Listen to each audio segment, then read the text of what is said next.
Hi, my name is Seb and welcome to Jump Inside Gaming Reviews. In today's video, we'll be taking a look at the game Tincan. In case you're new here, our reviews are based on the first few hours of the game and what you'll experience when playing them. So sit back, relax, and let's get started. Just to let you know, we have the Jump Inside scoring system, which will help us rate the game based on pricing, gameplay, story, and graphics.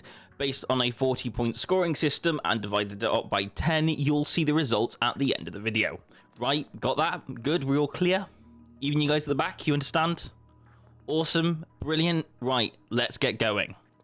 We're going to cover the tutorial and the actual first and second level, so if you're having trouble, this video may help you out. Hey Jerry, can you hear me? Could you do me a favor? I was supposed to do the maintenance of one of our old Medusa escape pod, but I'm stuck in the engine room fixing our damn reactor. Could you leave your cleaning trolley for a minute and help me out? Just get inside the pod. You can't miss it, you're right next to it. You start off as a cleaner aboard a space station called Jerry. Even though you're a cleaner, you are given tasks to maintain an escape pod. During the time, your first task is to fix the oxygen filter, which is a handy mission to learn the controls and be able to fix things into place. This pod is a piece of junk, not worth any maintenance, but I don't make the rules. Anyway, I was supposed to reassemble the oxygen system.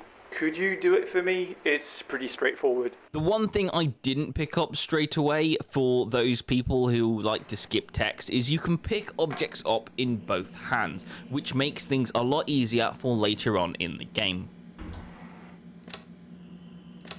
I do mention always to go back to the tutorials if you're not sure how certain parts of your ship are made.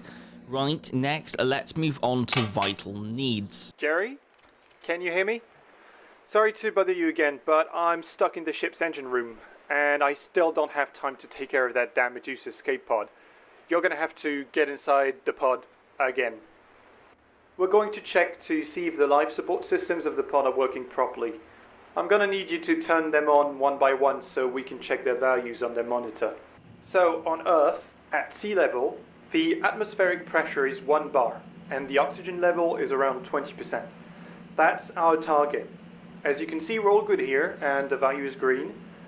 But if the value turns red and drops below 16%, you'll find yourself in hypoxia.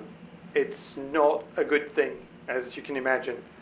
The opposite is also true. Too much oxygen can also be deadly, so always keep an eye on these values. Which I have experienced many times when playing this game. So, once you've learned the main bits on part 2, it's time to move on to part 3. And can I mention at this point, with the toolbox on the ground, this pod feels more broken than it is fixed.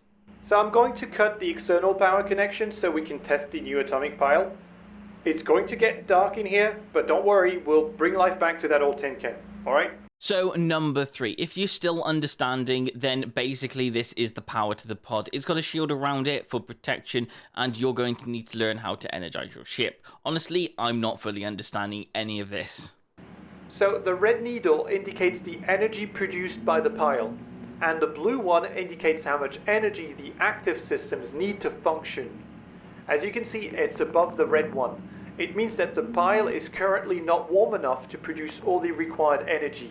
Now, I'm going to remotely lock the pile temperature for some tests, but in normal circumstances, it's the processor plugged into the main generator that controls this temperature to provide the required amount of power.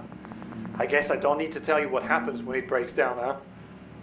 And then we'll move on to the last one. It's a lot of the very basic, but it's slow getting there. One important thing to mention here is to make sure the power is off when touching things like the fuse and the transformer. Once you do the final touches, while this happens.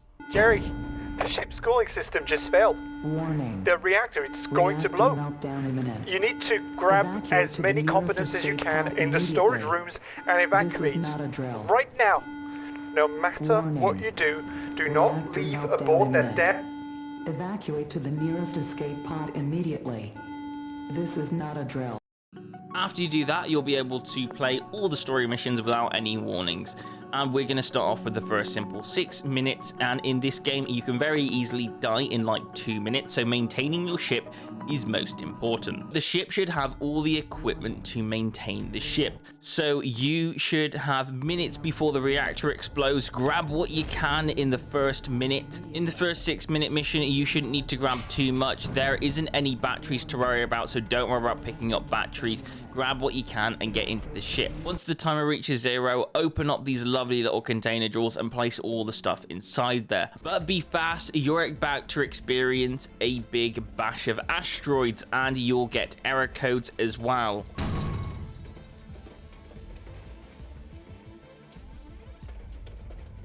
Pause the game while holding this manual here lovely on the side, and you'll be able to still scroll through all the manual with the game on pause. Find the error code and fix what needs fixing. Once complete, chill out and wait for rescue. The first 6 minutes of the game is done and the basics of the games are sorted. Jerry, can you hear me? It's me. I'm aboard a rescue ship. We're almost there. Just keep your beacon online a few more seconds so we don't lose you. We're gonna bring you home, alright? You get a lovely cinematic and unlock batteries. Next, the 10-minute mission. Grab what you can and also grab some batteries. Pretty simple, you want to be able to survive the chill of space. Every time you select a mission with more timing, you will have new challenges to face, and it gets more complex. Grab what you can and get ready to fix anything that needs fixing. Also to add, the more missions you do, the more items it seems to be inside the box on the sides. You have a timer on the wall which counts down, so keep an eye on the timer. You may also need to turn things off and on, and again, just to keep yourself alive. In the bottom left, you have a green meter, which is your torch battery life. There is also 0 gravity if you turn off the gravity generator, which, trust me, isn't very nice. If you have any issues, replace the oxygen, and sometimes you may also have to press the reset on the machine to see if you've solved the problem. Yes, you're in a broken escape pod waiting for rescue, and this game definitely feels like that as well. And sometimes it might take just a bit of hope and prayers just to pass a level. Overall, this game is about a broken escape pod based on survival. It's challenging, and if you're a person who's up for a survival challenge with little space to work with, this game might just be for you. I'm definitely trying to complete the 30 minutes at some point, and yes, you're going to run into failures, but that's part of the challenge. So let's get down with the scoring system.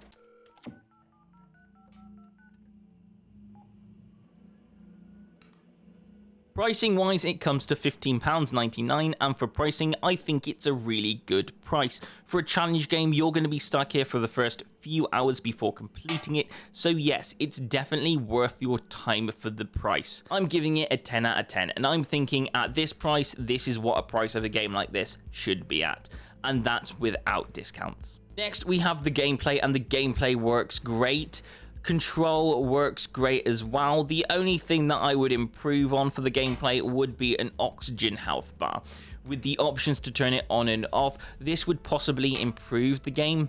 It's good, we can hear them breathing, but an extra bit of bars for health would help as well. So for the gameplay, I'm giving it a 9 out of 10. The story gets a 7 out of 10. I'm giving it this because there is a story. The spaceship explodes and you have to wait for rescue. The problem is, it's not a long story. If you're looking for a really long, in-depth story about an exploding spaceship, this is probably not the game for you. There's no exploration around the spaceship, but that's not the point of this game. This game is a survival, not a story exploration game. So if you're looking for a story, this may not be the game for you. Graphic wise, I think it's perfect. It looks really nice. For a small space game, everything looks and feels different. If you're in a place where there are 20 to 30 different items, this game needs to make everything look and feel like it's unique. So for that and that reason alone, I'm giving it a solid 10 out of 10. In total, this game gets 36 points out of 40, which divided up by 4 comes to a solid 9 out of 10. If you want to play a challenging escape game inside an escape pod that you're dying with most of the time, then this game is definitely worth playing. Anyway, we hope you enjoyed the video. Please don't forget to like and subscribe. Tell us what you think if you've played this game, and we'll see you on the next video. Jump Inside out.